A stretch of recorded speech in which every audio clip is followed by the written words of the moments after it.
it's your turn to soar. Master the skills that open every door. Meg's got the gear, she fights without fear. Don't miss out. Her tools will help you stand your ground. Go to log with Meg.com right now. You'll be glad you came.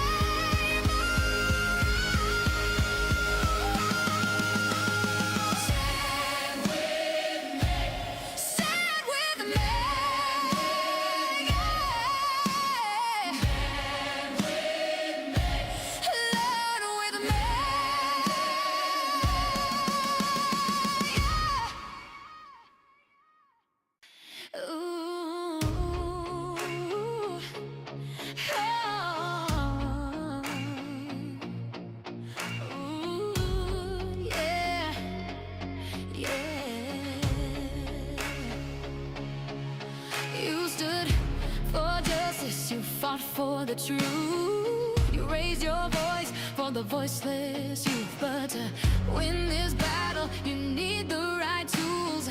Time to empower yourself, break the rules. Don't wait for the system, it's time to rise above. Find the skills and the clarity you've been dreaming of.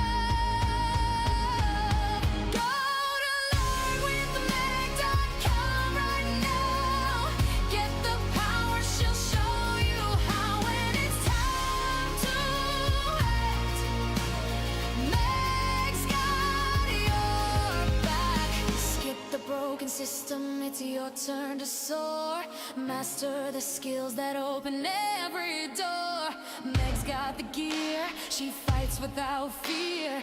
Don't miss out. Her tools will help you stand your ground. Go to log with Meg.com right now. You'll be glad you came.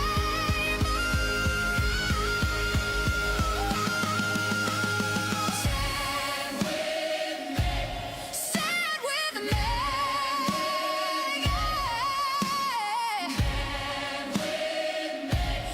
Learn with Meg.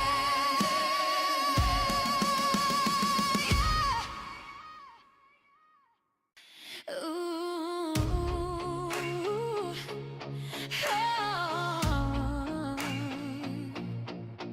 Ooh, yeah, yeah. You stood for justice, you fought for the truth. You raised your voice for the voiceless youth. But to win this battle, you need the right tools. Time to empower yourself, break the rules. Don't wait for the system, it's time to rise above. Find the skills and the clarity you've been dreaming of. Go to learn with Meg.com right now. Get the power, she'll show you how. When it's time to act, Meg's got your back. Skip the broken system, it's your turn to soar. Master the skills that open every door. Meg's got the gear, she fights without fear. Don't miss out. Her tools will help you stand your ground. Go to log with Meg.com right now. You'll be glad you came.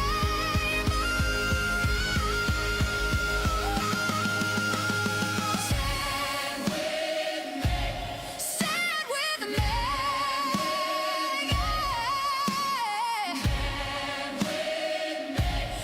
Learn with Meg.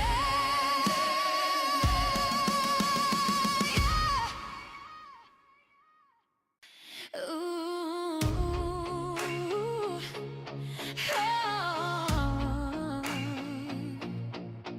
Ooh, yeah, yeah.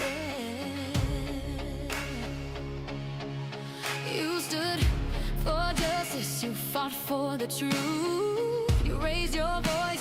the voiceless youth. But to win this battle, you need the right tools. Time to empower yourself, break the rules. Don't wait for the system, it's time to rise above. Find the skills and the clarity you've been dreaming of. Go to learnwithmeg.com right now. Get the power, she'll show you how when it's time to act. Meg's got your back. Skip the broken system, it's your turn to soar.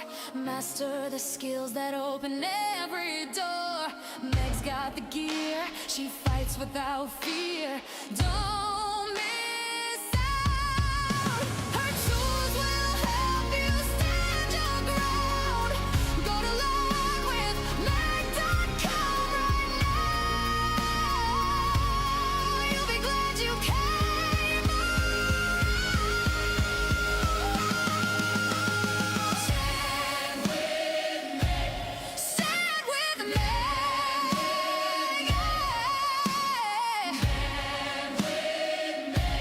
Stand with Meg. Learn with Meg.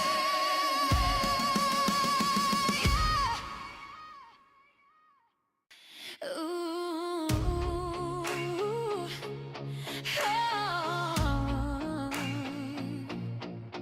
Ooh, yeah.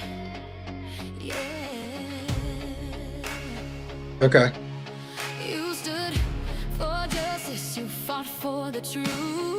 You raised your voice for the voiceless youth. But to win this battle, you need the right tools. Time to empower yourself, break the rules. Don't wait for the system, it's time to rise above.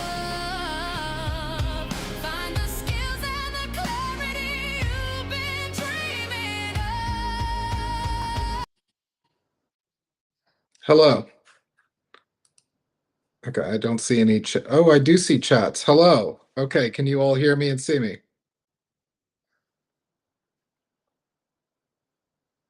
Oh my, there's a lot of comments already.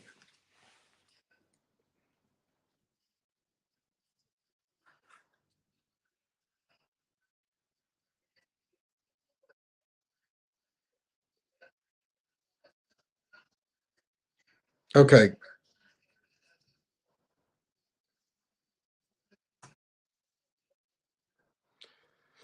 Okay, all right. Yeah. Shawn Lee, with the Shawn Lee report, we're trying it a little differently. I'm working from my office and Meg is working from her office. She's still doing a little bit of editing. And so yeah, we're working through getting the episodes uploaded and finished. Um, oh, a lot of questions already. So we have a couple of episodes that we filmed. They're really exciting. They build on what we have already put out. And so at the very base level, day one, I had you all go out and get your bills so that we could audit the bills. And now in our most recent episodes, we're going over how to audit those bills to try and identify patterns similar to fraud or that are indicative of schemes to defraud people. Let's see, let's just start answering some questions here. Again, I'm not providing legal advice on your family court cases. I'm not a family court lawyer. My background is predominantly in civil litigation and criminal defense. And so what I'm here to try and walk you through is criminal law, how, some of the crimes that are committed in family law, how you would go about documenting that information, submitting that information to law enforcement, and then trying to pursue a law enforcement response to crimes committed in the course and scope of family court. Okay, so let's see. Kimberly Thomas, 5-year Texas family court nightmare. False abuse claims, no kids since November 24. Ignored filings, habeas, good old boy system, 4-day trial just ended, ruling overdue. Kids still isolated and abused. Where do we start to expose and investigate this? Well, unfortunately, Kimberly Thomas, I mean, that's just kind of a pretty standard story you've got to tell there. So I would say you've already done quite a bit. The fact that you had a trial is a big deal, because whenever you are exchanging discovery and going through mediation and getting expert reports and using portals and stuff like that, that doesn't rise to the threshold of testimony under oath in the witness box. And so once you have a trial, one of the benefits of a trial is, everything that gets said essentially in a format that you can take directly to a law enforcement agency and say, look, this was said under oath pursuant to the penalty of perjury. Here's what happened. So trial testimony and trial evidence has a different level of reliability than just all the stuff that gets circulated around on the internet. As far as documenting, well, we go into that in our episodes. I would encourage you to subscribe to those, because we kind of go into that. We go into how to build a file, how to document. There's more information we're going to put out on how to document, and it would probably be a good idea for us to teach you all how to build a legal and financial chronology. We have not gone over that, and we probably could.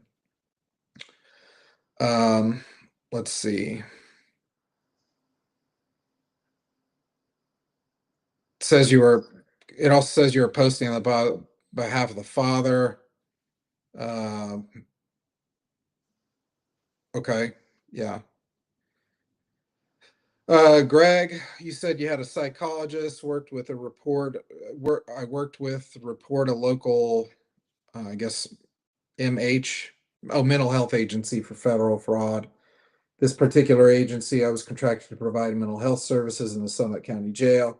Had a forensic stranglehold in like a tri-county area. This applies to Summit County Judge Cook, who has mental health track in her divorce court. Let's just say I have inside info on all that now. Well, Greg, you and everybody else. So the way these mental health agencies work is less than ideal, to put it mildly. Essentially what happens is these contracting companies, they become the de facto mental health provider for a certain service area. And by and large, it's pills on top of pills and then pills to treat pills. And if you don't like pills, then you're just non-compliant with mental health treatment. It's been my experience that these companies frequently are either understaffed, underqualified, undersupervised. They bill for services that are reckless and negligent. Finding somebody who can render an opinion, calling attention to that, can be difficult. And unfortunately, it's difficult for you to get judges and prosecutors and public defender offices and family court attorneys to acknowledge the blatant and scandalous shortcomings of the intersection between our mental health industry and our courts. And it is absolutely scandalous. And anybody who says that it's not is probably part of the scandal. Because those of us who act in this system, we know that there's problems, and trying to get people to acknowledge the fact that there is problems can be something of a barrier at times. Patty Speakman, I just filed with Western District Court in KC because the judge refused to set hearings on the motions I filed, and I'm doing this pro se. Well, good for you. It's very likely going to get thrown out of federal court. Typically, what the federal court will do is just say you have not exhausted your state level remedies yet. That's kind of their go-to thing. To a degree, they're right. You know, I don't necessarily think federal court needs to get into some of this stuff. What I think would be a better route is for attorneys to bring it up to the trial courts in an appropriate fashion. And let me explain what that means. If somebody's, impacting my client in a criminal defense case, well, I file some pretty nasty motions. And I really don't care if anybody likes them, and I don't care if they're popular, and I don't care if the idea is trending.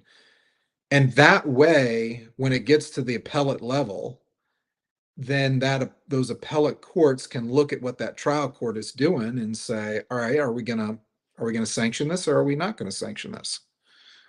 And so that's generally why the Western District of Missouri and most federal courts kick something back, is not because you don't have problems and not because you don't need, a remedy. It's generally because your remedy is at the district level and you kind of need to, preserve it with the trial court and then take it up with the appellate courts. So let's see. Wade Reeves, how do I report an attorney that is on court calendars as attorney for child support agency in a different county? The same attorney has a private practice in the same county as the private practice. This attorney is a customer of child support agency. It is unthinkable that this attorney would be able to litigate against the very agency and its attorney that the said attorney is receiving benefits of child support collection. Well, it's hard to unpack all that. I think that if you were to watch our episodes, you would see that we build a fraud file. So you're kind of doing what a lot of people do. You're just kind of like, blah, putting it out there, right? But what you really need to do is build a file. You need to draw a picture in crayon for our, law enforcement agencies and our professional ethics agencies, showing, one, that there either is a political, financial, or ethical conflict of interest, and two, evidence that that conflict of interest is impacting, the case. So I get that you're looking at this and you're saying that don't seem right, and that may very well be true. You need to do your homework, and I mean literally, you need to make it absolutely stupid proof. If you want to say that there's a financial or an ethical conflict of interest, you need to lay it out very clearly. You need to say what it is. You need to get the documentation that you think supports the conflict of interest. And then you file it with the proper agency. So for instance, if it's like kickbacks can be criminal. So you would file your research illustrating kickbacks with a law enforcement agency and potentially with a ethical investigative agency. Would you guys, Kimberly, Thomas, would you guys be interested in doing interviews on your platform? This father veteran has an amazing and egregious story and it is ongoing. Yeah, we've talked about doing interviews. Right now we're kind of committed to finishing our episodes where we lay out how to build a fraud file, common schemes that are occurring and trending right now, and then how to file the relevant complaints. In terms of interviewing victims, I mean, I think that's the logical next step is once we have, illustrated how the schemes work, then we get some victims to come on and interview them about how the schemes operated and where they were, what the cost was, what they did about it, what barriers they ran into. So yeah. Anna Smith, what's up with perjury not being enforced in family court? Well, it's a good question, Anna Smith. What is up with perjury not being enforced in family court? I know perjury is a difficult issue for our courts. You want people to come into the courts and feel like they can discuss, what it is that's going on in their interpretation of what's happened. So you definitely want to err on the side of letting people tell their story, even if their story is complete and total nonsense.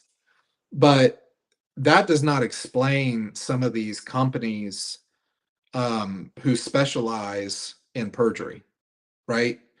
There are you can buy opinions now, and being a lawyer, I mean, I know that there are doctors and professional witnesses where you pay them and they're going to say whatever you want them to say. Um, and I know that that is a real problem nationwide. And that's a big problem that has now faced our courts since they've gone virtual, because now what you can do is you can take somebody and that person could have zero credibility, zero. I mean, but negative, beyond zero. And that person can get in a video conference, say whatever they're going to say, and some video doctor or video lawyer or video social worker is going to take it at face value and file it. A great example of that is the Lindsay Clancy trial. Those teledoctors medicated that woman until she didn't know with what was up, down was down. I mean, and at some point, they should have known, look, we're treating the side effects and symptoms of our prescriptions with more prescriptions. You go put them on the stand, though, and they're like, well, I looked at my computer and it says that that medication should not cause that. So I believed my computer over the person that I was meeting via video conference. So perjury in our family courts, I agree with you. It's a rampant problem. And that's why I think you need law enforcement to be involved, because these judges, they're not going to do anything about it. They're going to protect their bar. Yeah. Okay. Patty Speakman, the judge denied me records when my grandchildren were placed in my care under kinship. He removed them after he was told my GAL supervisor said I yelled at him. He said she seemed overwhelmed. I was told by the supervisor, circuit supervisor and GL, that I better not show up in court at any time on the day of the court. Then they admitted they had always intended to put either the paternal grandmother, even though her son said he was going to kill them. Well, that sounds like a lot, Patty, but what I would say to you is that sounds like typical video court stuff. Courts are supposed to be safe spaces, okay? So to go to court, the first thing you do is you pass through security. So no weapons, nothing that can be used as a weapon, all right? And the second thing is they have deputies or court marshals who provide security for the court. And so there's no reasonable grounds in a legitimate court of law for a party to an action to not be able to come into the court. Now, these virtual courts, they're doing stuff that they are making up out of thin air. Okay. I mean, did not exist prior to the 2020 shutdowns. And so what you're trying to tell me, I bet those were calls and text messages and emails and video conferences. And so what I would say is the same thing that I've said in the past. You need to document it. If that's an elaborate fraud to keep you from going to court to have your rights, if you think it's a crime, report it to law enforcement. If you think it's an appellate issue, you got to file it with the court. Now, something I see over and over again is people saying that they aren't getting any relief from the Court of Appeals. Well, that's part of the problem that we're running into, is that at the trial court level, these family lawyers and GALs, they don't want to call attention to the stuff they're doing.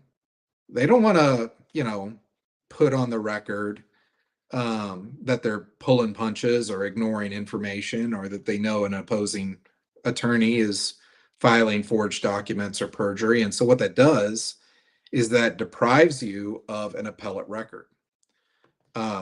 So that's a difficult circumstance to be in. Okay, Sarah Abbott. I've been using Claude and Notion to upload invoices, subpoenaed files, emails, etc. It has recognized the patterns and corruptions. No due process or civil procedure. I'm hopeful through your process, my advocacy group can report to authorities steered mental health narratives, lying about witnesses, police and school officials lying about mental health witnesses and what is said in their meetings, etc. Another parent in my advocacy group was offered money to steer his own case. He declined, and that GL, an attorney, has personally retaliated since. He is now pro se. How can we get law enforcement attention to investigate?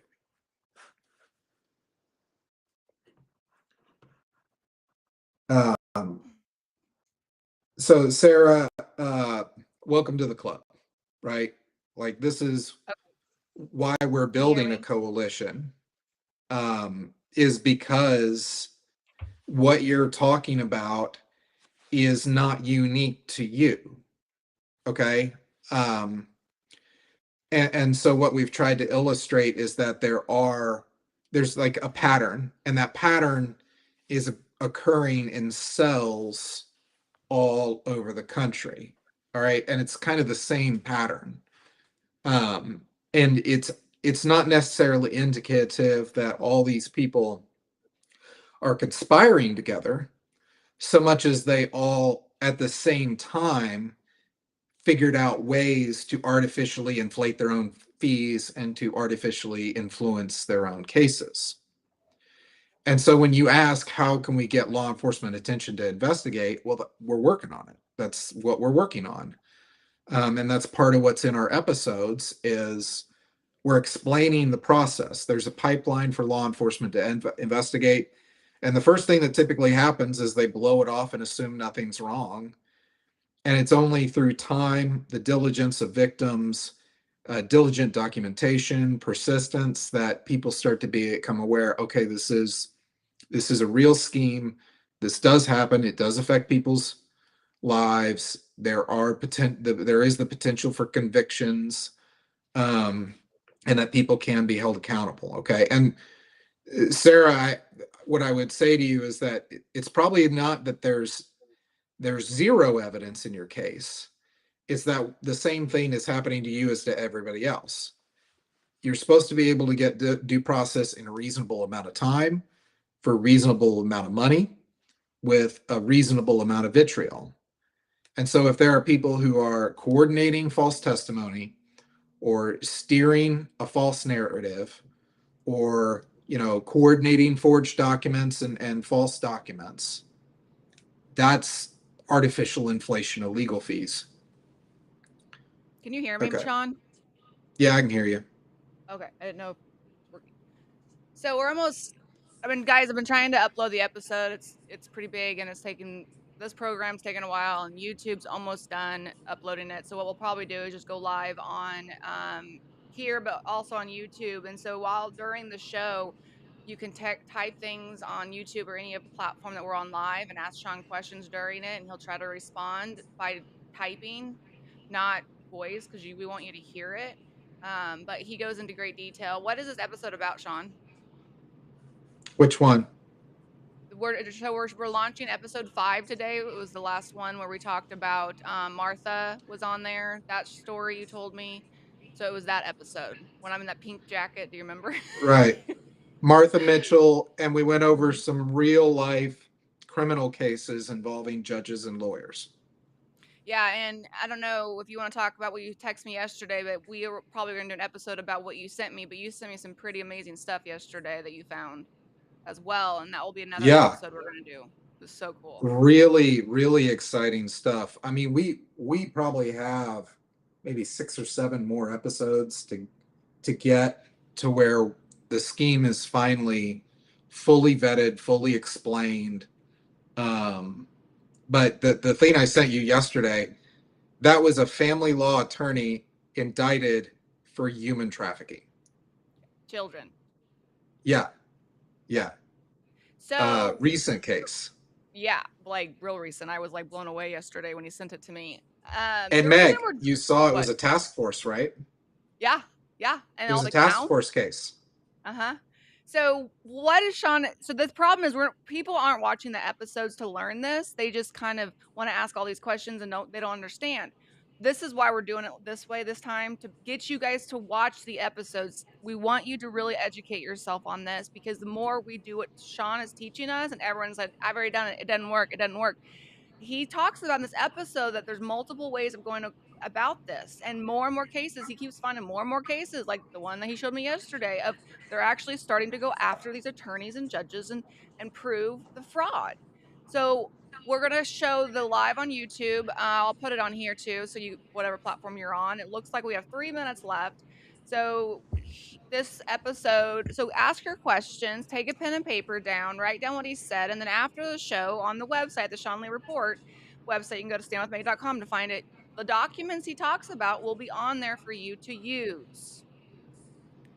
Now, when we after this episode, we're going to answer questions about it. So write down your questions if you want to wait for Shawn to talk to you. And again, if you're a subscriber, you get the questions first, because answered first. And so I will be putting those questions up, Shawn, and telling you what to answer. But Shawn's doing this for free. He hasn't made a dime. He's all our hours that we spent doing this, my hours. So we really would like for you guys to subscribe, gift on any platform right now. If you're on Facebook, or give us a star, share this. Kara, thank you. And that's what people need to learn. He's teaching us something that no one's going to teach you. He even says, get your attorneys on and watch, right, Shawn? I mean, yeah, I have a reasonable standing in the bar, maybe not in the family bar at this particular moment, but I do win jury trials. Judges and lawyers and law enforcement officers, when I say something, frequently they listen because they know I will walk into a jury trial and I'll win a jury trial. And we started another series. It's On the Record with Mandy. She'll be on all my platforms, and she's going to be letting you guys tell your story, because everyone wants me to put you guys on the show, and there's a little time. So that's a new one. Mandy will be coming on later after the episode to say hi and kind of ask Shawn some questions as well. And so we're trying really hard to teach you guys what to do, and make sure that we tackle this as one, as a team, because none of this is going to stop unless we keep reporting it to the feds and to the DOJ. So let me see if we're ready. Meg, can I Let's, answer Patty's question real quick? sure. Patty Smeekman, you asked, do you know how old a child has to be to tell a judge where they want to live? Patty, this is something that's extremely interesting and a big difference between criminal court and family court. In criminal court, I sit in the docket and I see children all the time. Parents who are accused of crimes, they have no one to watch their kids, and so they bring their kids to court, and everybody loves it. Okay? The judges, they make sure that that family feels welcome. They try and get them in and out. We give them legal pads to draw on. The children are made to feel welcome because courts are made to feel welcome. Family court is the only court I've ever seen that prohibits children. And so the answer to your question is there's no limit on when a child can walk into a court and say who they want to live with. Now, does the child get to make the choice? No. The child does not get to choose who they want to live with, because parental alienation, one parent may convince the child that, the child should not live with the other parent. But there's no limitation on the age that a child has to be to walk into a court of law and say what their opinion is. And so I think that that's an incredible disparity, that in every other court of law, we allow children to come in, but in family court, families are not allowed.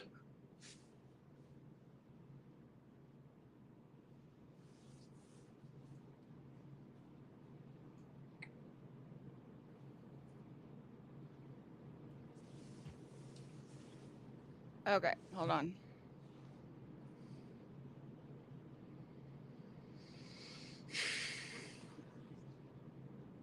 Can you still hear me, Shawn? Yeah. I accidentally hit public. I was trying to. Anyway, it's fine. We're ready to go. So let me. Um,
okay, you guys can't hear, huh? Mother trucker! You can't hear it at all. Okay, hold on. So ridiculous. Hello. Let's see.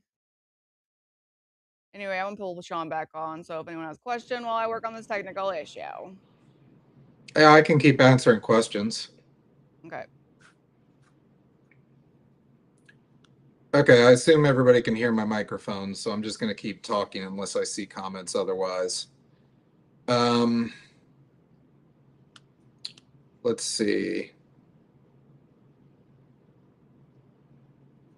Do.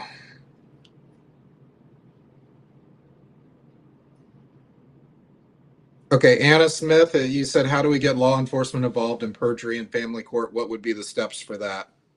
Um, well, Anna, that's what the episode that we're trying to put on is for. So, law enforcement is like any other government agency. Okay, there's the extent to which they have discretion and the extent to which they don't. All right. So if you put information on file, there's the extent to which you're talking to the law enforcement officer and the extent to which you are talking to the law enforcement officer's insurance. So you see law enforcement agencies get sued all the time. The most, visible examples of that are police shootings. But less well known are the situations where they had information, they failed to take substantive action, and somebody was hurt or killed.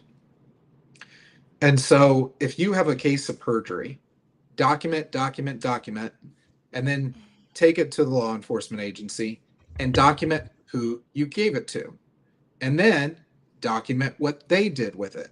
And then if you don't like what they did with it, follow up with their chain of command. Kara Carlson, you said this is good stuff. Candor is refreshing. Yeah, look, Kara, I mean, you all don't know me, but I'm well known for not participating in some trends. Um, that's just been a reoccurring theme in my life, and there's a lot of business that I have, and the reason that I have that business is because people know that I'm if I don't believe in something, I'm not going to participate in it, and I'm certainly not going to look the other way at it. Let's see.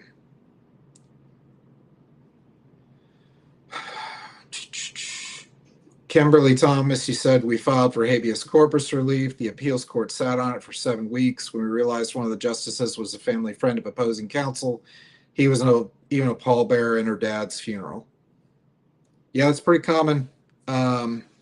You look at some of these bar associations and these appellate courts and the, judges and all that, and it's kind of got a Habsburg situation going.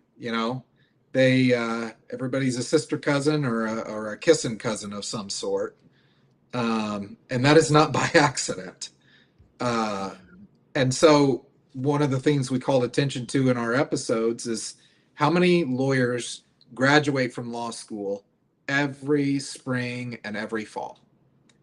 And so if you can go prove a political conflict of interest, a financial conflict of interest, an ethical conflict of interest, and you can link that to some sort of bias or violation of the rules of civil or criminal procedure, I mean, you can get somebody thrown off the bench potentially.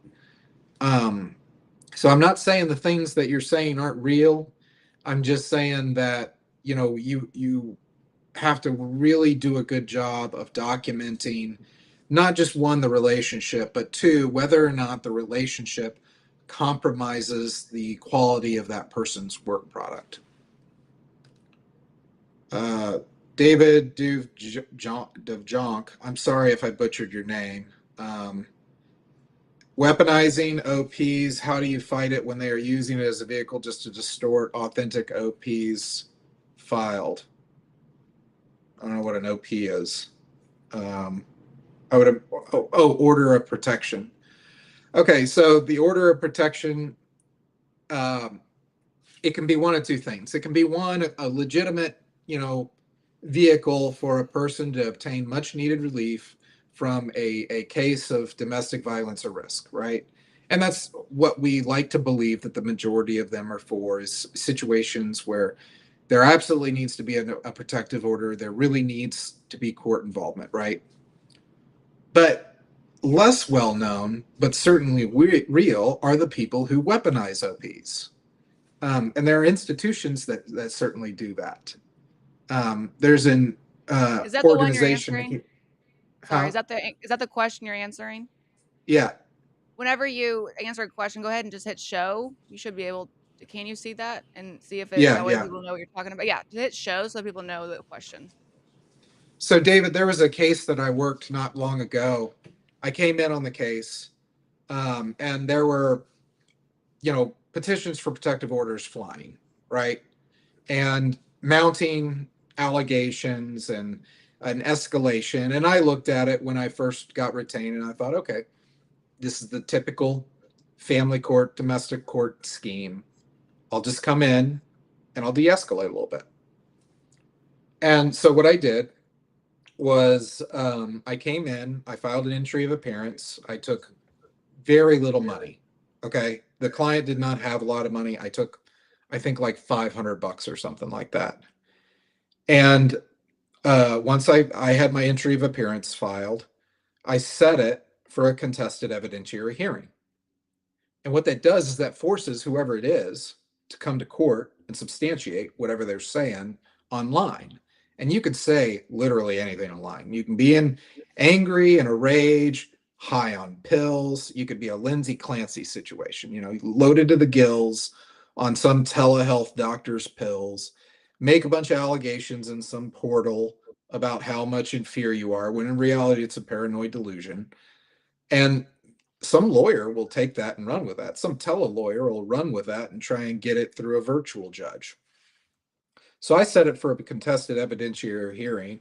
And then at the contested evidentiary hearing, I asked the lawyer for the opposing party to sit down and have a settlement conference with me and her client. And so we sat in a room and we did just a basic mediation. The two parties who had been exchanging social media messages and text messages and emails and calls and pleadings for the first time sat in the same room together, said what they had to say to one another face to face. My client made a very reasonable settlement offer, and the case got dismissed right there on the spot. And so I closed that case for, I think, less than $1,000. No protective order got issued. And to this day, those two parties are pretty happy. They have not had any subsequent altercations. You know, it was just a situation where once the lawyers got involved, instead of quickly and efficiently solving it, they jacked up the vitriol. They made it worse and worse and worse and worse and worse. So what you're talking about, weaponized OPs, it definitely does happen. And it's something that lawyers are either ignorant of, just entirely ignorant of, or they're proactively participating in it because it makes them a ton of money. Or like me, they come in, they take a very small amount of money, they resolve it quickly, efficiently, and to everybody's satisfaction, and they move on. Okay.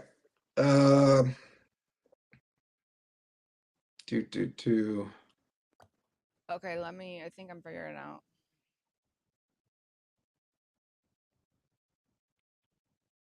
Let me try it again real quick, guys. Okay. Hold on.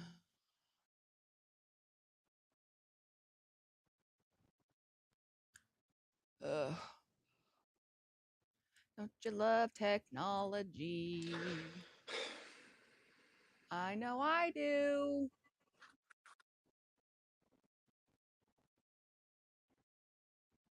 So when you said I'm ready, did you mean just kidding? Shut up. Here it is. There we go. Finally figured it out. If it doesn't play, I'm charging you with perjury. It was investigative journalists who took down the Missouri Attorney General. That's awesome. That's exactly what we're trying to do. Stand with me. Can you hear it, guys? I think it's coming through. Welcome to the Stand with Meg show. I'm your host, Meg, and this is Shawn Lee from the Shawn Lee Report. Welcome, Shawn, to the show. How are you today? I'm great. Thank you for having me here today. We got new microphones. We're testing these out to see. So mine's on my necklace, and Shawn's is right there. So let's hope this works. We've had a lot of technical issues, but we're learning. I'm so excited to see what you were going to teach us today, because you always surprise me. Yes.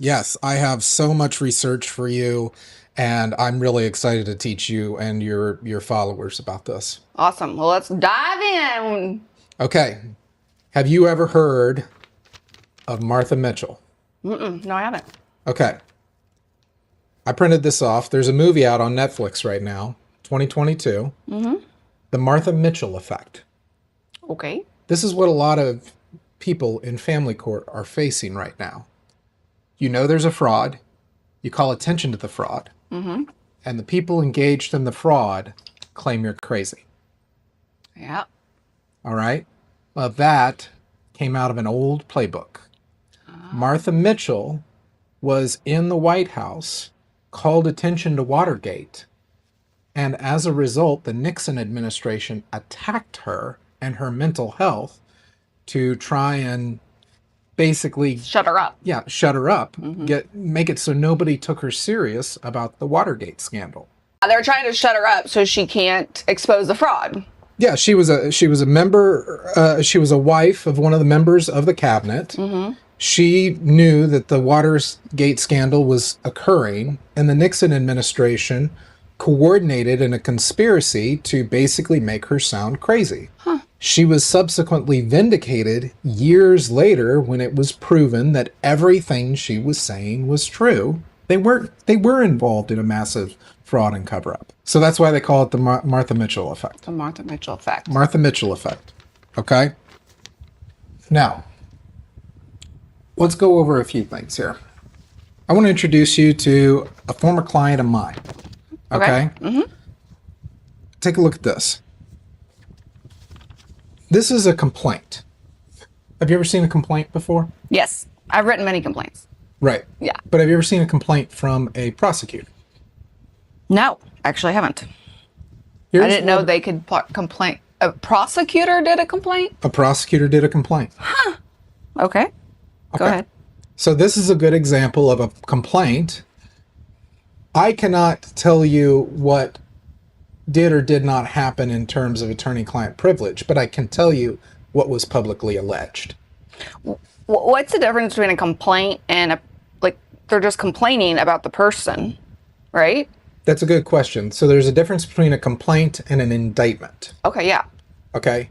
In an indictment, a prosecutor puts together an indictment, puts it before a grand jury, and the An indictment is like they're charging them of XYZ. right. Okay, and so then they go to trial, and that's And an a grand indictment. jury issues the indictment based on the evidence the prosecutor puts before the Which grand jury. indictment means that if they're guilty or not guilty, right? An indictment, it charges them with a crime. With a crime. Okay. And then once they're indicted, then they go through the whole process in order to get a jury trial. Okay. But a complaint is not an indictment. Right. A complaint is where a prosecutor just files a complaint based on what they believe the facts are to support a law violation. Okay, so a complaint is and it's a prosecutor That's a prosecutor. files a complaint against a person, but he believes that they are doing a crime. There's indictments, which involve the grand jury, and complaints, which do not involve the grand jury. Oh, who decides then if it's true or not? Just the judge? The prosecutor will either ask to impanel a grand jury based on an indictment or file a complaint. Those are two routes prosecutors can take to charge somebody with a crime. Okay. That is a complaint. And who decides the complaint? The prosecutor decides.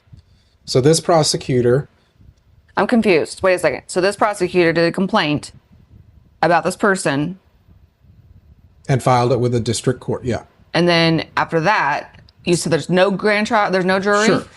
Why don't I show you our cast of characters, okay? Remember our law enforcement agents, okay? Mm-hmm. I need to get a more diverse cast. I realized that I picked like all Caucasian males for law enforcement agents.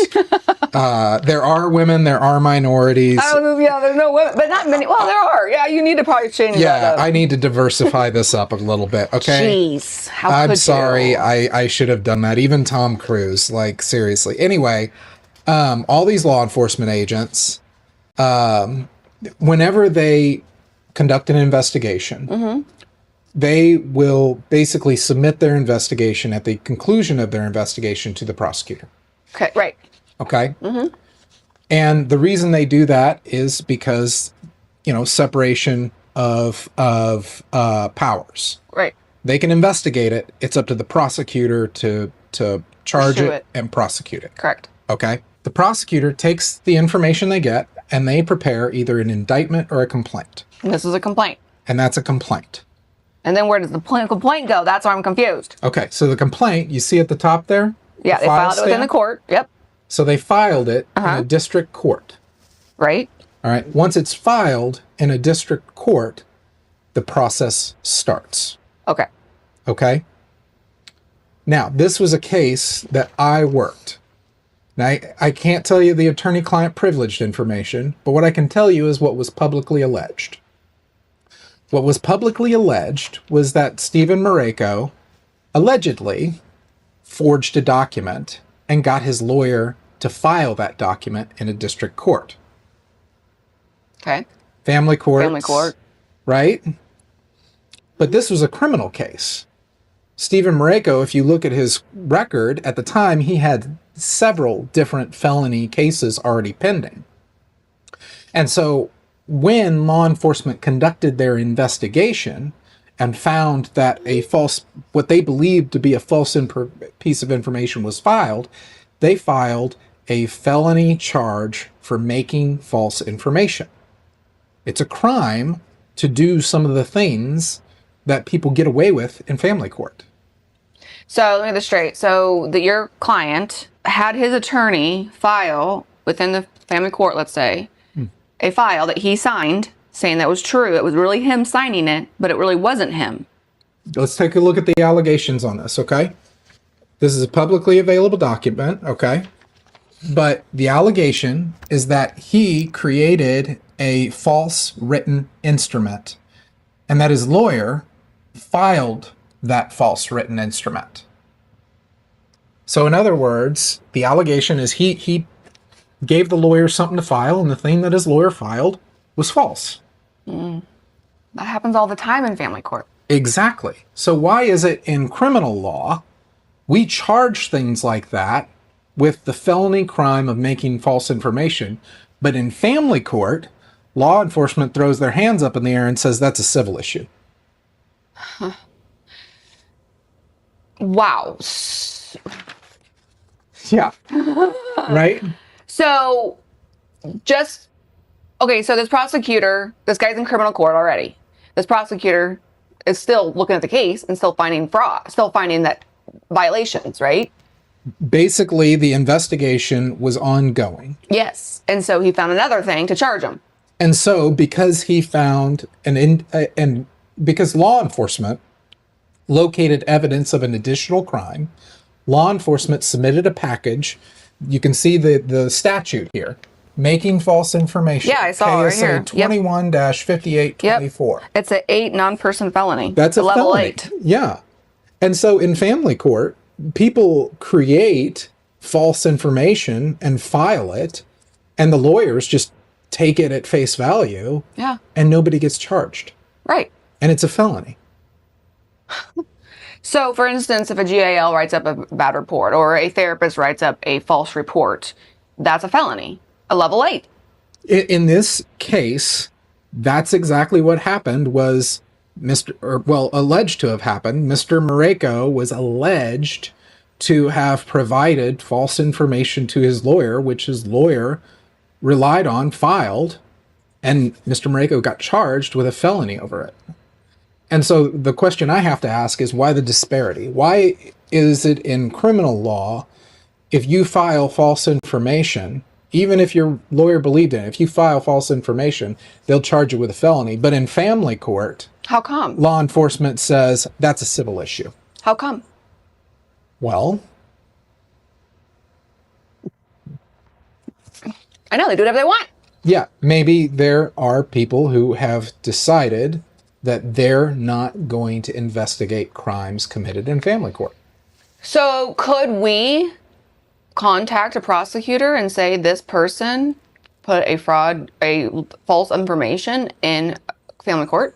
So yes, so there's two ways to draw attention to shortcomings in law enforcement and a prosecutor's office. And you always want to keep insurance in mind, okay?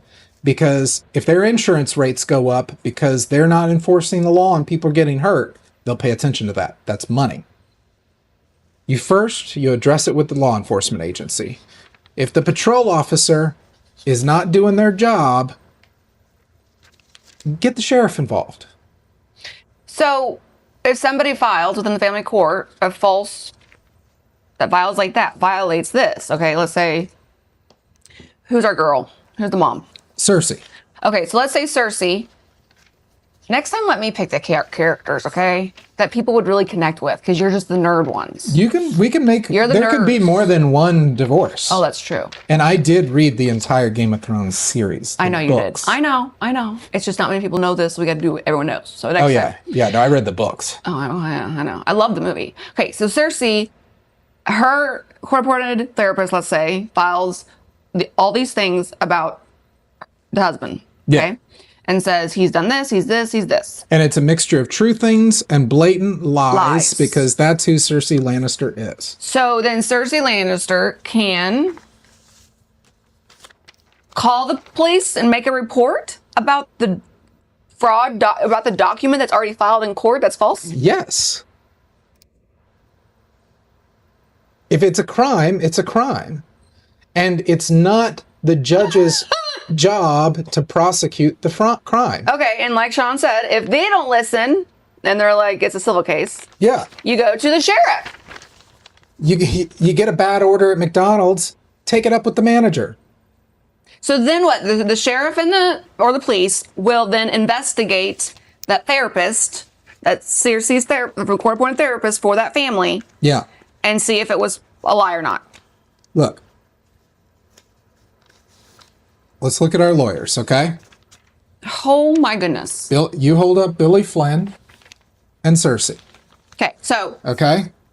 If Cersei sends a raven to Billy Flynn, and that a raven, he means Game of Thrones. okay. Be nerds with me. They're nerds. They Okay, love it. we'll be nerds. Okay, Okay. a raven. A raven. This is trending right now.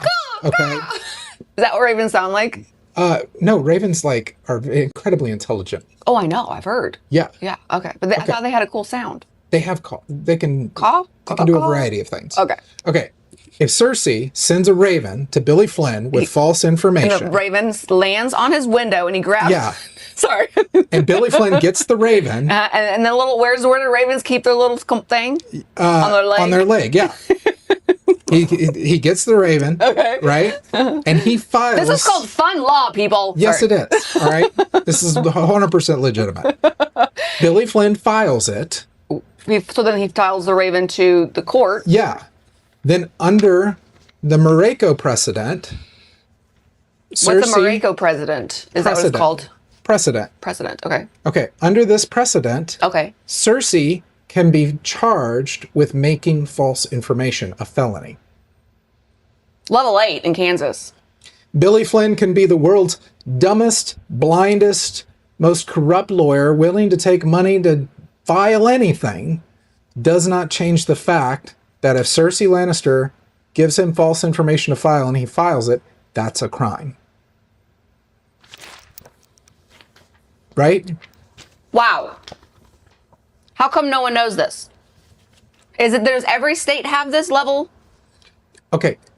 I have not studied all 50 states, but every state I have studied has a similar law to this. You can't file intentionally false instruments, and you can't commit perjury. Well, I know. That's the thing. I was almost like, how is this legal if someone can just completely lie? That's the and on the point. stand. That's the point What I'm if trying to someone make. lies on the stand? That's perjury. That's so then you could then technically say they also lied on the stand. So you can file a complaint with law enforcement that a person committed perjury. You can ask the judge to find they committed perjury, but let's say The judge didn't. Let's say I was in court and they didn't. I said hold he's on. lying right here, and the judge didn't do anything. let's look at our cast of characters again. Okay, I threw some. Sorry. Yeah. Actually, I landed all right there. It's pretty cool. Let's look at our judge, Okay. the great Michael Conahan, the Cash for Kids judge. Michael Conahan is not gonna find. Hold on. Yeah.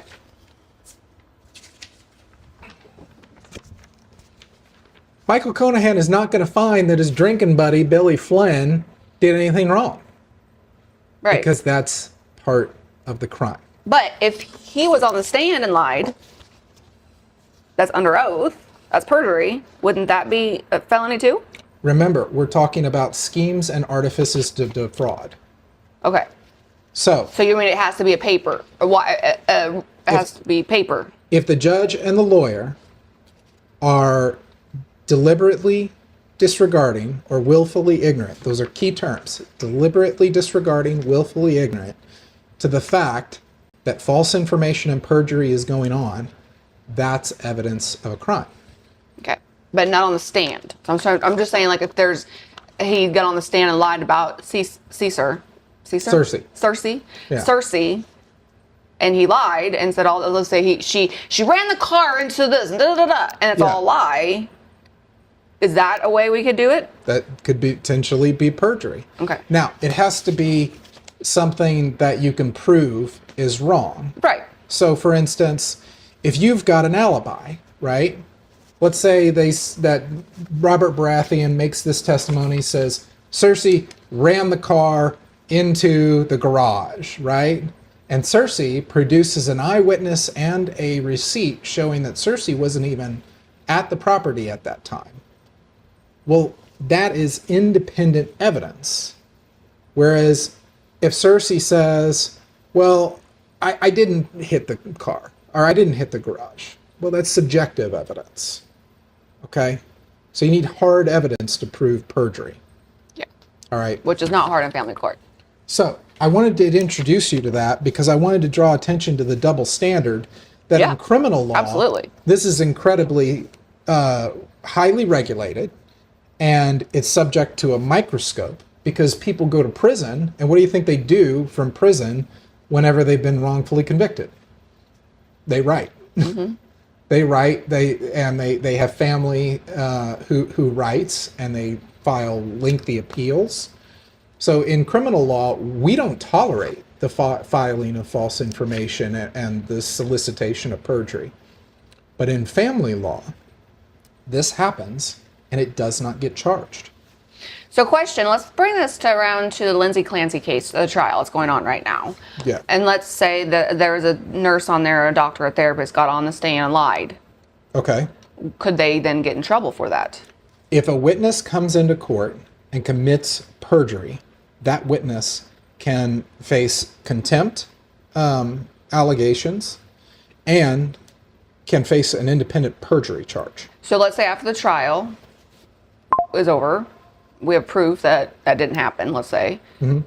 Who would then be the one to tell? You would then, like you said, call the cops or the sheriff, write a report, and then press the prosecutor to look into it? It's almost universally the victims of whoever's committing the perjury who files the complaint. And it's almost always after the trial is over that this information to call attention to the false information comes out. Because when you're in a trial, you're in a trial. Right. And it's the days, months, years later where you get to look back at that transcript with hindsight 2020 and see and say, that person forged a document, made false information, committed perjury. Okay. It reminds me of the Karen Reed. It's actually in the same court. Did you ever go to the Karen Reed case? Oh, so good. But that one, the cop said that she killed her boyfriend. Yeah. But she didn't. She got free. Yeah. But now she's suing the cops for lying on the stand. But why didn't they get charged? I don't know.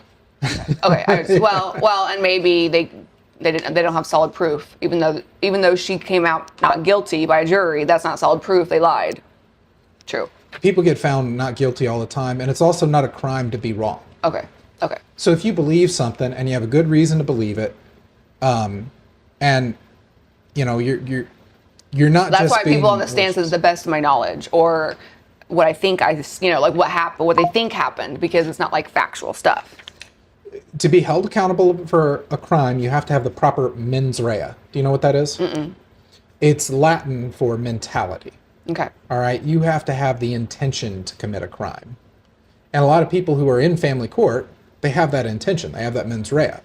They're actively trying to lie about the other person, make up documentation, do all these terrible things to destroy their life. And that's not the same as a law enforcement officer or a witness going in there and saying, look, here's what I believe. Here's what I'm basing my belief on. Right. That's different. Absolutely. And then a jury just saying, look, we just don't agree with you. Okay. So what if an attorney writes up everything?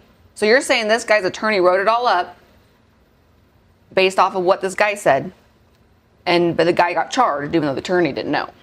This is publicly available information, so I'm not revealing any attorney-client secrets. Right. But the allegation was that the attorney filed something without independently verifying the information that they were filing was true and accurate. And then the attorney's not going to get hurt in trouble. The attorney did wind up getting in a little trouble. Did he? But again, that's the difference between criminal law and family law. Right. In criminal law, we hold each other to a high standard. Yeah. Okay, because lives hang in the balance. There's the victims to take into account, there's the accused to take into account, and there's... Which is funny, though, because it's actually, yeah, you guys hold these people's lives. They can go to jail or death row, you know. Right. But family court holds children's lives. Right. And our lives. It constitutes It's almost the same. Well, I think that you're making a valid point, though you may not necessarily understand it, that this constitutes a sort of detention. Yeah. You're detaining somebody with some of these, court actions without them ever having been accused of or convicted of a crime. Right. So that's an important constitutional consideration. Yep. So anyway, I wanted to introduce you to Stephen Mareko. I'll take a drink while you do that. Now,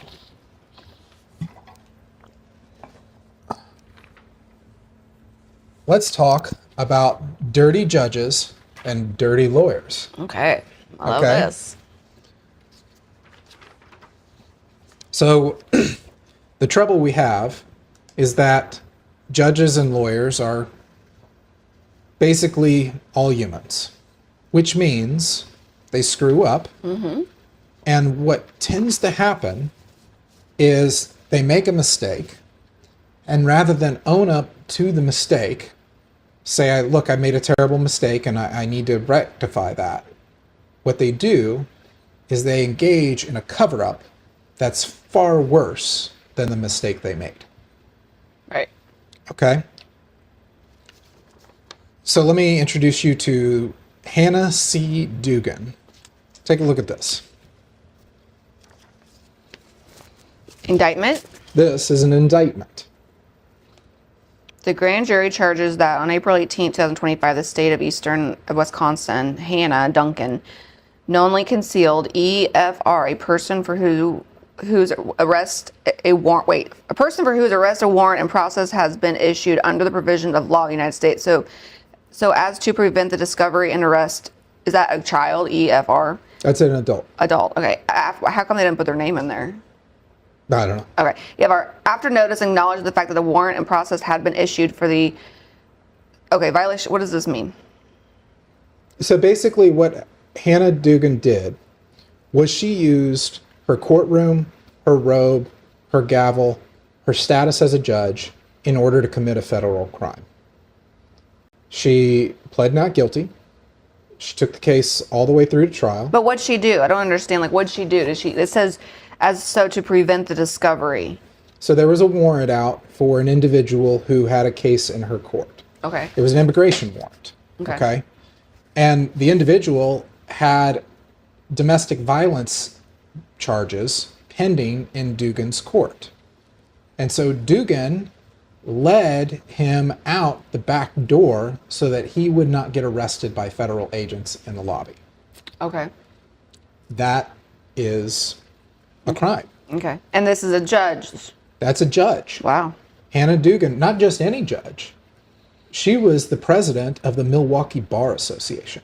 Wow. Right. And guess what some of the reforms she championed were? Virtual court.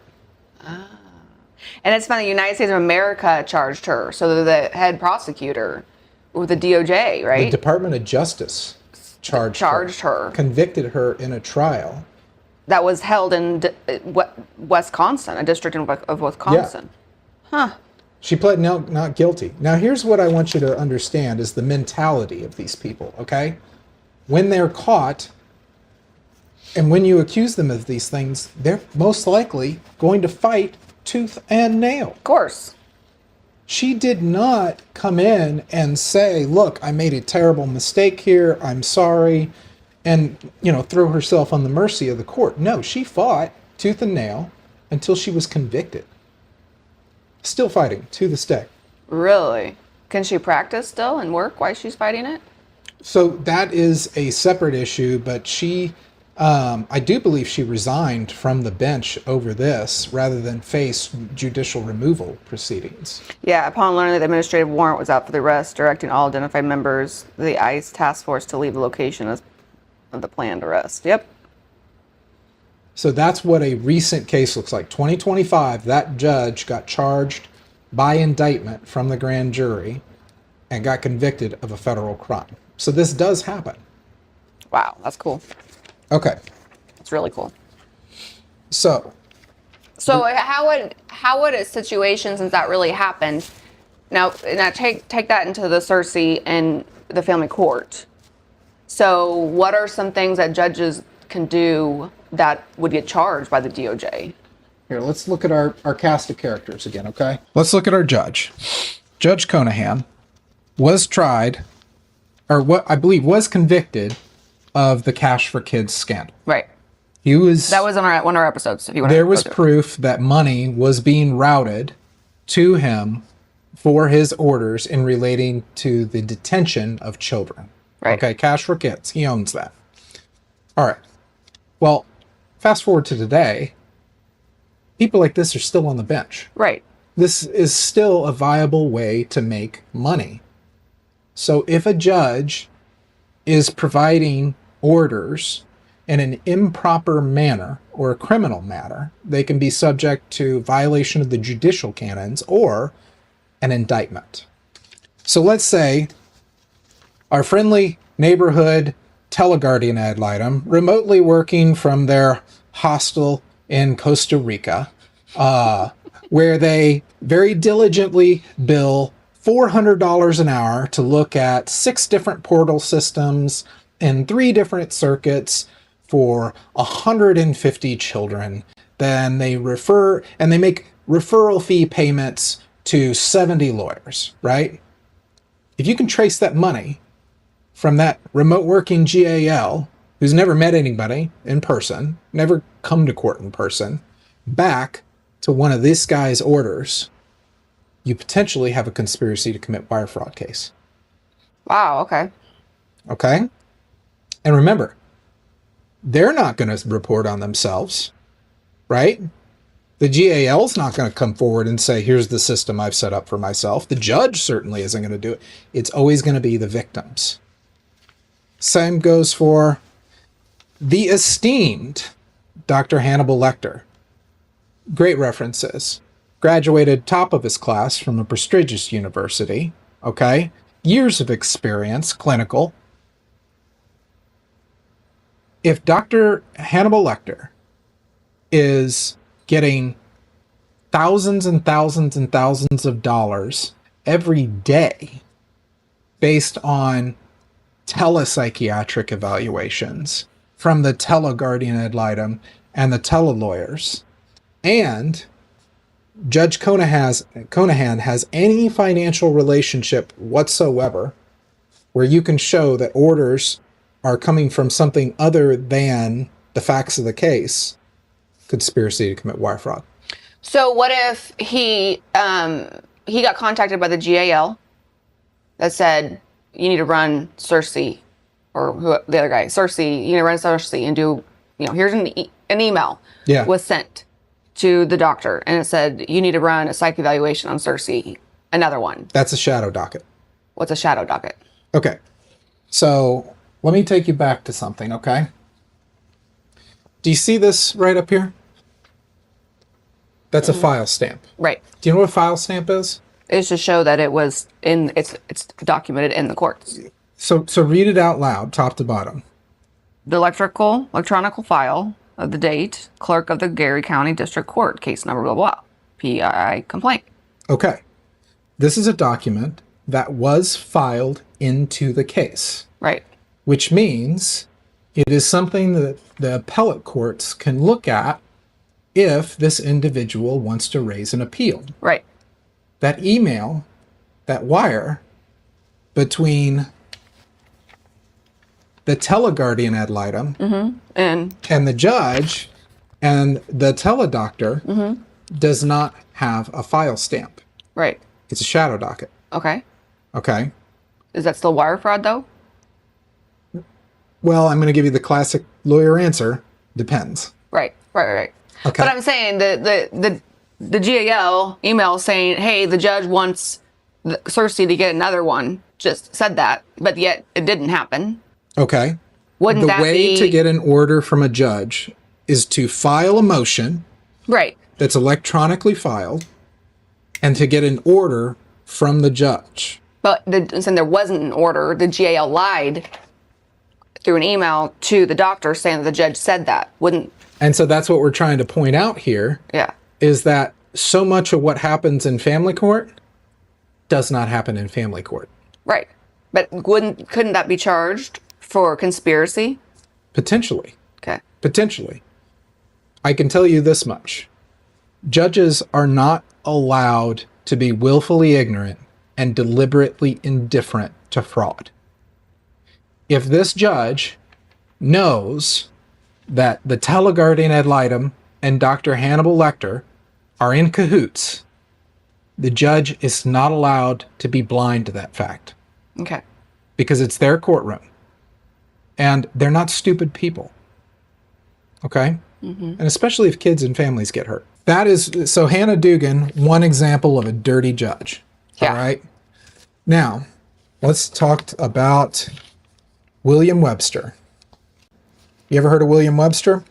It sounds familiar, but I could be associating the Webster with something else. Webster Dictionary. All right. I'm going to test your knowledge whether you're paying attention or not, okay? Is this charged by the prosecutor by way of complaint or indictment by grand jury? Information, charges, count 1. This would be a not an indictment, a complaint. Fact. Right? Yes. Okay, yeah. Nice job. High five. Thanks. The state of Missouri was the state that received a federal assistance and benefits in a calendar year. William Webster was an agent and defined by 18 USC 666. That's interesting. The state of Missouri. This is William Webster was the Attorney General for the state of Missouri from January 1985. The year I wasn't born there. 1993. The conspiracy? Yeah. The Attorney General of the state of Missouri was charged and convicted of conspiracy to commit wire fraud. Wow. And this was in 90, 85, 92. There wasn't much wire fraud. There sure was. Banks? There Wire sure fraud? was. What? We had wires then. We did? Yeah. Oh, telephone would be a wire? We had email. We had phone. We did? No, we didn't. In In 85? I wasn't around in 85. Exactly. When were you born? 86? I was born in 84, but I was not participating. Well, we didn't have email and stuff until, gosh, at least 5 to 10 years later. So I would say in wire fraud the phone then? They had they had computers. Yeah, but they didn't have email. There was no internet. Okay. Chat rooms didn't come until I was 10. All right, let me walk you through something, okay? But he got in trouble for wire fraud. Okay, here's how the conspiracy worked. The conspiracy for William Webster worked like this. There were two sides of it. Two sides of it? There were two sides of the conspiracy. His conspiracy? Yeah. Okay. William Webster was a big deal in politics down in the Boot Hill of Missouri. Big-time Republican. He became Attorney General.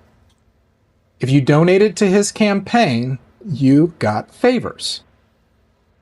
What was happening was lawyers were filing false information, artificially inflated complaints against Missouri's Second Injury Fund.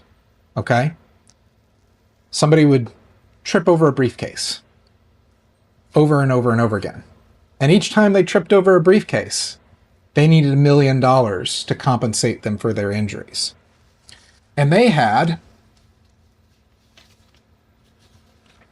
doctors on their payroll. They'd take their fake injured client to. Email. That there was no doctor internet. would correctly say this person needs $1 million because of their severe injuries from tripping over their briefcase. Payroll. The case would get in front of a judge. Now, William Webster, as the top law enforcement official of Missouri, was supposed to be indicting this sort of thing. Okay? And instead, for a campaign donation, he would look the other way. But not just that. For campaign donation, this is where the second tier of the conspiracy comes in. There was the attorneys who were filing false information, family court,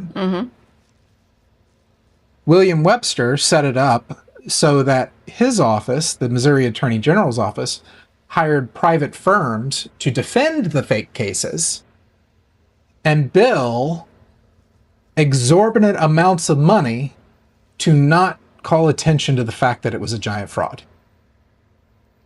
So the plaintiff's attorneys would make a mountain of money for fake injury cases, and the privately retained insurance firms would make a mountain of money getting paid by the people of the state of Kansas to defend fake injury cases.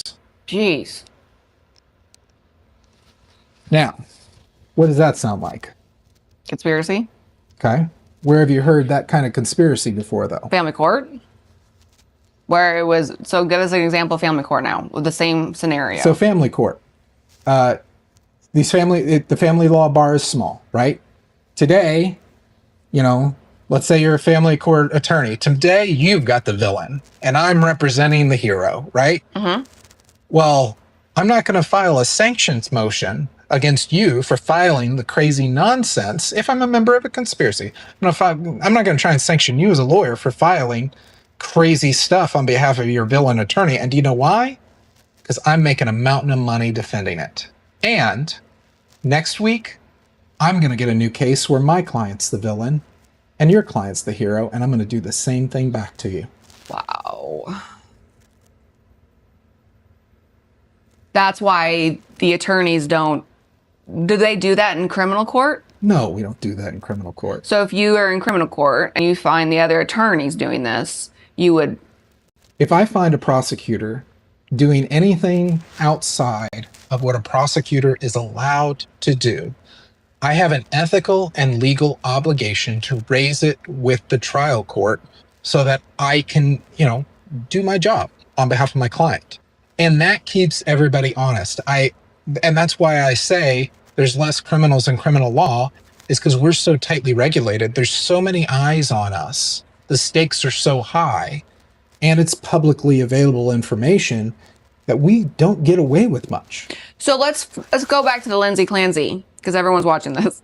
The prosecutor and then her attorney. Yeah. Okay. So think about, as her prosecutor was this guy, let's just say. Right. Okay. And so they found that, let's say the prosecutor so the other attorney had the villain and the prosecutor has the state saying that she killed the kids. Yeah. So you're saying that they, like you just showed, that they can make money. Wow. So in criminal law, it's not as easy.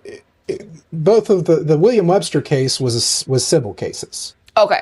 Okay. William Webster, there was something called the Second Injury Fund. These personal injury attorneys were filing. So they're two attorneys, claims. regular. It's not a prosecuting attorney. Yeah. Okay. They weren't prosecutors. Okay. So here's what you're going to really like about this. Okay. Nobody wanted to indict the Attorney General of Missouri. No one. The sheriff's department, the How police come? department. Just because? For the obvious political reasons. Who in the Jefferson City Police Department and the Cole County Sheriff's Department and the Missouri Highway Patrol is going to say, hey, you know what we ought to do? Let's open a criminal investigation on the Missouri Attorney General. Right. Right? Nobody's doing that. So what happened was the media did it. The media? Right. When you're attacking a large-scale criminal enterprise, okay, you don't want to attack from just one angle. Right. You want to attack on multiple fronts. You want to attack legislatively. You want to attack in criminal court. You want to attack in civil court. But people forget about the media. Mm-hmm. What happened, what brought down William Webster was the St. Louis Post-Dispatch. The St. Louis Post-Dispatch? Yes. The media? Yes. There were lawyers who were looking at what some of these lawyers were doing, the St. Louis lawyers, Missouri lawyers, who were looking at what this small section of the bar was doing and were saying, look, this is a crime. You're not hurt. You're getting crazy judgments. This has got to be a conspiracy. They couldn't get law enforcement to take any action. So they went to the St. Louis Post-Dispatch. The St. Louis Post-Dispatch published an article calling attention to how disparate some law offices were from others in terms of the amount of money they were making. So you're telling me, okay, so wait, so you telling me the St. Louis Post did an article that said Attorney General to plead guilty? So they pretty much published in the newspaper? They published the conspiracy, Right. and the people of the state of Missouri were outraged. Okay. No one wanted to file an indictment against this guy. He was too popular, too politically powerful, too connected. He was the Attorney General.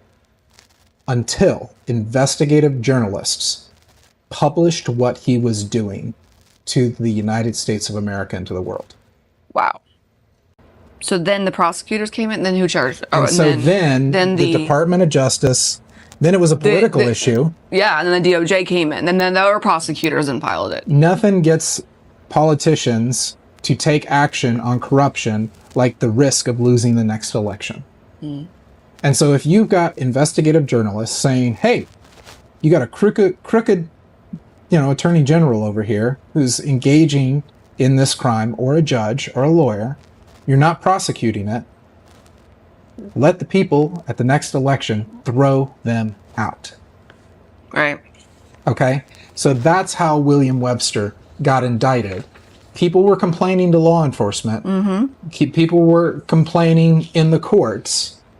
And it was investigative journalists who took down the Missouri Attorney General. That's awesome. That's exactly what we're trying to do. Okay. That's a little history lesson. That's cool. Okay?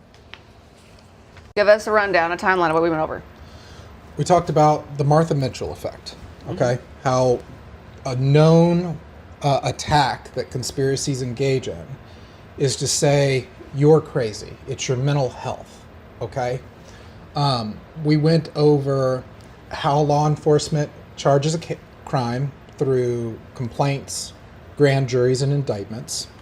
And then we discussed some real-world examples of corrupt judges, corrupt lawyers. We talked about Hannah Dugan, judge, who's now been convicted of a federal crime. She used her gavel, her robe, and her courtroom to actively commit crimes. And then we discussed the case of William Webster, the Attorney General of the state of Missouri, who was convicted for conspiracy to commit wire fraud based on civil courts. And then we discussed a former client of mine named Stephen Mareko and what we can call the Mareko precedent. And that was what he was charged with, a crime based on the allegation that he had provided his lawyer with false information and that his lawyer filed that false information in a district court, a level 8 felony in the state of Kansas. What are we going to talk about in the next episode, Shawn? So on the next episode, we're going to talk about willful ignorance and self-deception. We're going to talk about another dirty judge, Leslie Ann Calabrese. And we're going to talk about what a Department of Justice Civil Rights Division investigation looks like. And I have a report illustrating that. Very cool, very exciting. Well, please like and share and follow. And if you want to see some behind the scenes and more documents that only subscribers get, please go subscribe to Stand With Meg on TikTok, on Facebook, and Instagram. And you can also, I've been trying to go live on there before, so you can kind of see before footage. And you'll be the first to know when the episode goes on YouTube for you to watch it. I'm Meg with Stand With Meg. I'm an investigative journalist. We are here defending parents, protecting children, and we're a voice for the voiceless. And Shawn, what's your slogan? Let's see if we can get better at this. There are less criminals in criminal law than family law. Good job, buddy. Good job. All right. Stand with me.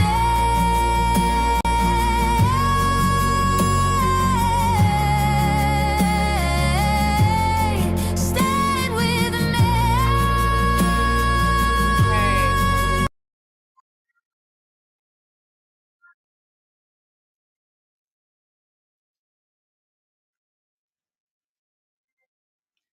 All right. Can you guys hear me?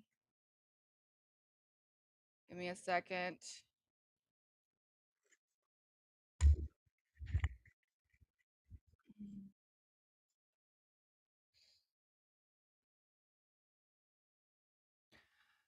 Trying to get my face on. Sorry, give me a second. There we go. Hi guys, I'm so glad you watched and you stuck around. Shawn will be coming on in a little bit. Let me turn off these comments right now. Okay, did you guys learn a lot? Were you kind of blown away? Let me add Shawn and I see he's waiting. Hi, Shawn. Hello. Hello, what's up? How's it going? Good. You like being remote? Do you miss the chickens? I do miss the chickens, and we all know how highly I think of lawyers who work remotely. Oh, crack me up. Shawn, I'm gonna go ahead and when people ask questions, you can ask Shawn any questions about the episode you saw. Instagram, I can't put them on here, so I'm gonna have to probably just maybe I don't know, I'll figure that out when more people on comments. If you guys, we want more people to know about this, to do it, because the more that you guys do it, the better. So please share this, like this, give some stars, get some love for Shawn for taking the time on his Sunday to do this for us. So I really appreciate it, Shawn. Thank you for being here. Thank you for having me and for working with me, Meg. This is an important issue that we're discussing. Absolutely. And also, you guys, Shawn has hit it. This is live on his platform as well. What platform, Shawn? You have Facebook? I've got Facebook and Instagram. Okay. Next time I think we'll do TikTok. But I can only do 5 because I couldn't pay the higher payment to do this. Okay, so first off, is there anyone that has some questions? Okay, here we go. We'll just do this one. Go ahead, Shawn. Okay, Elvos, I'm not going to read your whole question, but malpractice, right? Here's the problem. There's not a lot of legal malpractice attorneys. I've dabbled in legal malpractice, and the reason I've dabbled in legal malpractice is because nobody will touch it. Now, there's no shortage of attorneys who are willing to defend legal malpractice, Whoops. but if you ask the average personal injury attorney whether or not they're willing to take a legal malpractice case, the answer is generally no. So that's why I try and give people the criminal route, is because, you know, if you can prove malpractice, but you can also prove wire fraud, then potentially prosecutors can go out and recover some of those funds, or state bar agencies. So, for example, let's say that you file a law enforcement complaint, you've put your research together, you've done your homework, you think you've got a viable case, you submit it to a law enforcement agency, and you submit it to a bar association. If they go and they figure out, you know, holy cow, this did happen to these people, then both the criminal court can get restitution for you as the victim, and the bar association can take some of those fees and order that attorney to pay those fees back. So there's raising it with the trial court. Obviously, you've done that and lost, which is no surprise. That's why there's tens of thousands of people complaining. That's why I'm encouraging people, if you think there is a crime or an ethical violation, file the evidence of the crime with law enforcement agencies, file the evidence of the ethical breaches with the state licensing authorities. And oftentimes you're filing the same document with both of them. Okay.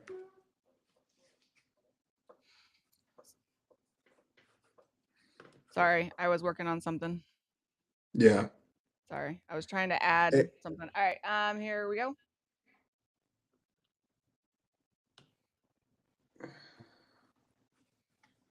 Do you want The me one to, on the episode. I think the one on the what episode. was the case of perjury? Yeah. The That will be on our There's- website for you guys to be able to go download. So go to standwithmeg.com and click the Shawn Lee report, and you'll have downloads, and you'll be able to see episode 5 and that case, so you can go look at it. Yeah, we have a copy of the complaint. It's a publicly available case. You can go look at the document, and you can see the actual case. You can see some of the information about the case. Let's see. I'll just let you pick which ones you want me to. Yeah, because there's a few that. Here we go.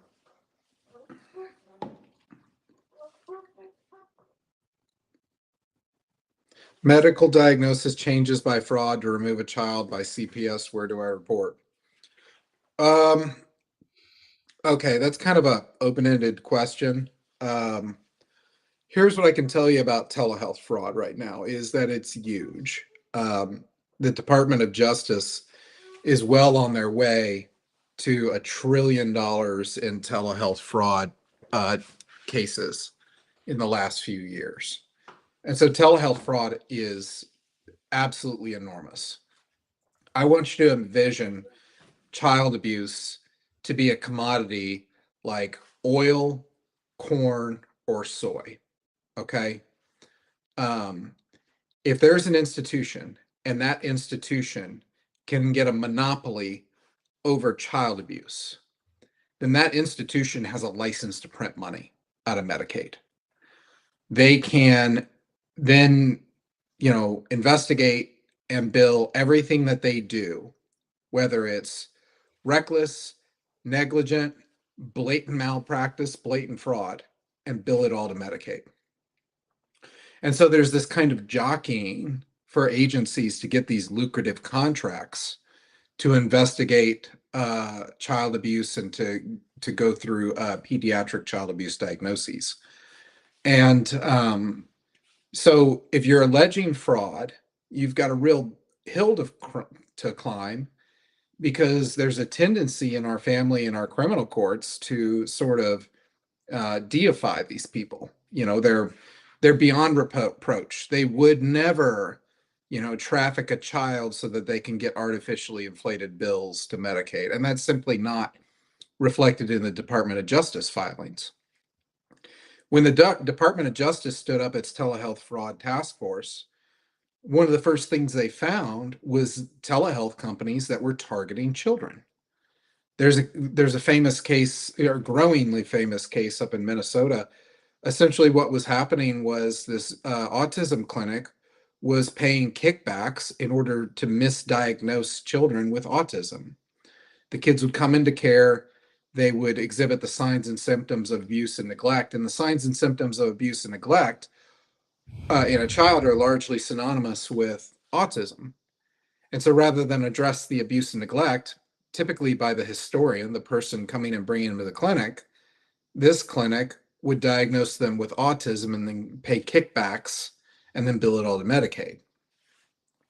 And so there very well may be medical diagnosis fraud. That may very well be an issue. So what you want to do, again, document. The Office of Child Advocate may have interest. The Department of Justice Telehealth Fraud Task Force may have interest. The Department of Health and Human Services Office of Inspector General may have interest. If your insurance company is paying for some of these frauds, your insurance company may have some interest.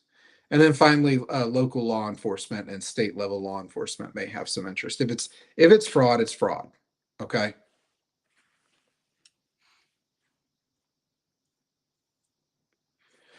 Okay, if you go the route of malpractice, can you file out of the county your case is in? I have all 4 elements covered. Jurisdiction, it sounds like that's a jurisdiction question. If you've got a state level RICO statute, then file the RICO in the jurisdiction where the RICO is happening. So I'll give you an example.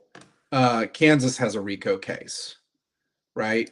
Or has a RICO statute. And so Kansas can charge racketeering activity in a Kansas district court. But the federal RICO statute is different than the Kansas state level RICO statute. Very similar mechanism, kind of a mirror effect, but you have two remedies. You can file it at the state level, you could file it at the federal level.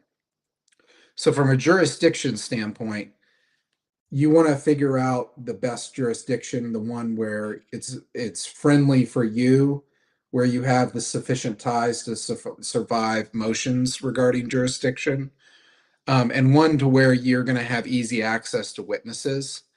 And the reason being, if you have to subpoena a witness for your case, you don't want to have to pay for them to drive 7 hours. And that's a big problem for these telehealth companies, because it's been my experience. The only way to get telehealth practitioners in a court of law is to request a motion for, or file a motion for a material witness warrant. So I'll give you an example. This Lindsay Clancy case, I keep referring back to that, but it's just so common. You get these people, they commit a crime, you go look at their medical records, and they've got these teledoctors dealing them a bunch of dope online.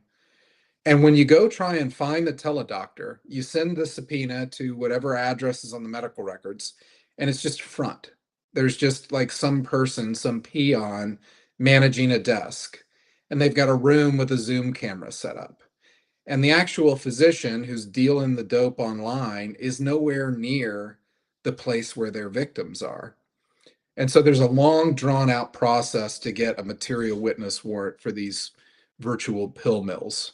So when I say you need to find a jurisdiction friendly to your case, you need to take into account that you may have to ask that judge for a material witness warrant for some teleworker who's nowhere near wherever you are, but nevertheless committed the criminal or civil acts in your jurisdiction.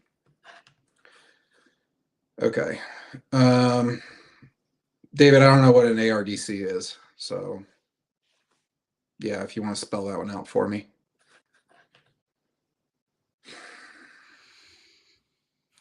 What to say on record when OC is lying in front of the judge, or what to pin the judge to recognize in that moment. I don't know what an OC is.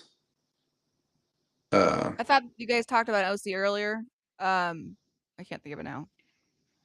I said Office of Child Advocate. Hmm. That's a different thing.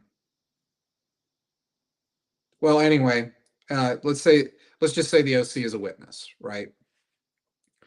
So what to say when the witness is lying in front of the judge, or what to pin the judge to recognize in that moment. Well, look, your lawyer's got to do their job. Oh, opposing counsel. Opposing counsel. Oh, opposing counsel.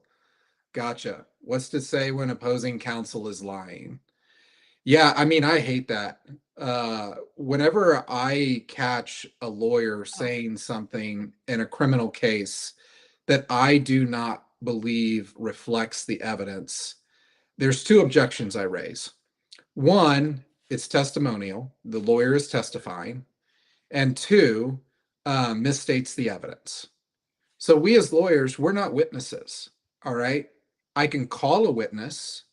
I can help that witness introduce evidence. I can send subpoenas, but I'm not a witness. So I got no business testifying. I can argue my arguments in opening statements. I can make my arguments in front of my motions. I can make my arguments in closing. But I can't misstate the evidence, and I can't testify. And so the two objections you make are the lawyer's testifying and misstates the evidence. Now, if the lawyer is straight up lying, well, then raise that for the trial court. Say, look, this is false information. Okay. And if it's perjury, you got to make a motion, right? So you can file a written motion with the court asking for a finding of perjury. And again, this is where your trial lawyer is supposed to do their job. If I think a witness committed an act of perjury, the way to go about that is to draft a motion, type it up, put the statute for perjury in the motion, get a copy of the transcript, show the portion of the transcript where the person committed perjury, find the evidence that shows that it's a perjurious statement, and file it with the trial court. Now, if the trial judge says to themselves in their little trial judge mind, okay, I think that I am invisible and I am blind and I can't hear anything for this moment, and I'm just going to ignore what this person said. That's fine. Now you've preserved it for the Court of Appeals and for law enforcement and ethical bodies. Because then that's what we call abuse of judicial discretion. And that's grounds for the appellate courts to come in. And the appellate courts will come in and address that if it's preserved. I figured out. So David responded what the ARDC is. Hold on. It's the accountability, the administrator for the accountability, attorney disciplinary committee. Oh, well, yeah, there's a different name for it in every state. Right. I don't know what it is for your state, but I'm not aware of a statute of limitations. So if you catch a lawyer doing something, bring it up as soon as you're aware of it. And then you can supplement it. From my experience too, David, I found in my state that the people that are on the committee to go after, monitor the attorneys, they're all friends. So I've submitted so many to judges and everything, but they're all buddies. So that's where it didn't work. Let me tell you about these disciplinary committees. They are staffed with some people who will, file and pursue a case, but they're kind of like prosecutor offices. And so they're very careful about what cases they take. And then whenever they do take a case, they're very careful about what they charge. So if you're going to file a complaint with the ethical body, don't make it word vomit. Okay. Don't send them a complaint via email and then word vomit a bunch of other stuff in an email to them. Put together a quality piece of work product. And to a degree, we're showing you in our series how to do that. And what it does is it makes their life a little easier. They're people, they have lives, they sleep, they eat, they get things wrong, and they have staff. And so if you can put what you believe to be an ethical issue in front of them in a format that's easy to digest, short, concise, and gives them some sort of action and explanation, then they're more likely to take substantive action. Okay.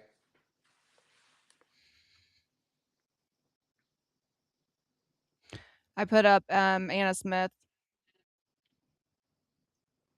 How to deal with an attorney who sends documents with sensitive info, full Social Security, through an unsecured email. Yeah, that's a big problem these days. Another problem I have with these virtual law offices. So I do criminal law, and in criminal law, I'm dealing with just incredibly sensitive information all day, every day. And I have certain policies and procedures that I have in place for quality control purposes.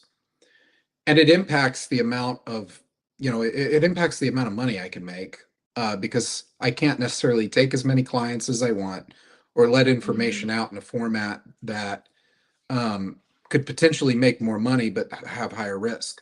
Whereas some of these law offices, they just throw it in a portal and then give anybody access. Remote workers, they email things recklessly, they file things without looking at it. And so step number one is if you got a reckless law office, and there are reckless law offices, take it up with the law office first. And number two, if they don't do it or it's detrimentally impacted your case, file an ethical complaint, fire them, hire a new lawyer. And then if it's a really serious data breach, that's something that potentially could be legal malpractice. As far as full Social Security numbers, what I have to say is, this is a complex profession, and so sometimes lawyers make mistakes. And so what I would encourage you to do is talk to the lawyer, and if they've made a mistake, see if you can resolve the mistake, and prevent any further mistakes before you kind of go full nuclear on them. Steven, you crack me up. This Steven, he's gotten really big he's got over like 200,000 followers on Instagram. I saw the other day. Him and I've talked a few times. He's from Colorado. He's big on exposing the Freemason. Yeah. I've seen some Freemason stuff, and I don't see it often. But the couple times I have seen it, I was like, okay, that's interesting. But I mean, I don't see it all that often, right? And I'm a guy who's pretty observant. And I also have practiced pretty extensive criminal law, including complex conspiracy cases. And if that stuff is going on, I haven't been exposed to it. Now, I don't know what's going on wherever you are or whatever you're dealing with. So, yeah. It's crazy, Shawn, how remember last time we got on live, we got on through just Facebook, we got a lot of people on, and now it's like, I don't know, very little on Facebook. So it just kind of bothers me because I think Restream, this platform, I don't know.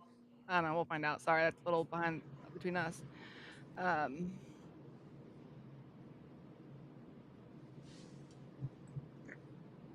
Okay. I filed several motions that were never heard. What happened to those motions? I don't know. I don't know the answer to that. Typically, if you want to notice a motion heard, you need to file a notice of hearing. Okay.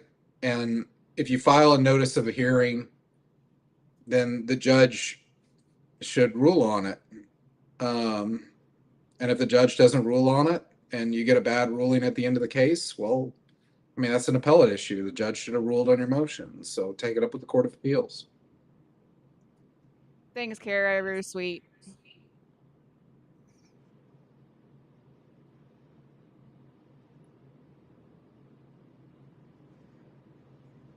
There, Shawn. Yeah, I can't comment on that one. That's a case that I've worked and is up on appeal. Okay. Okay, well, I think we're good.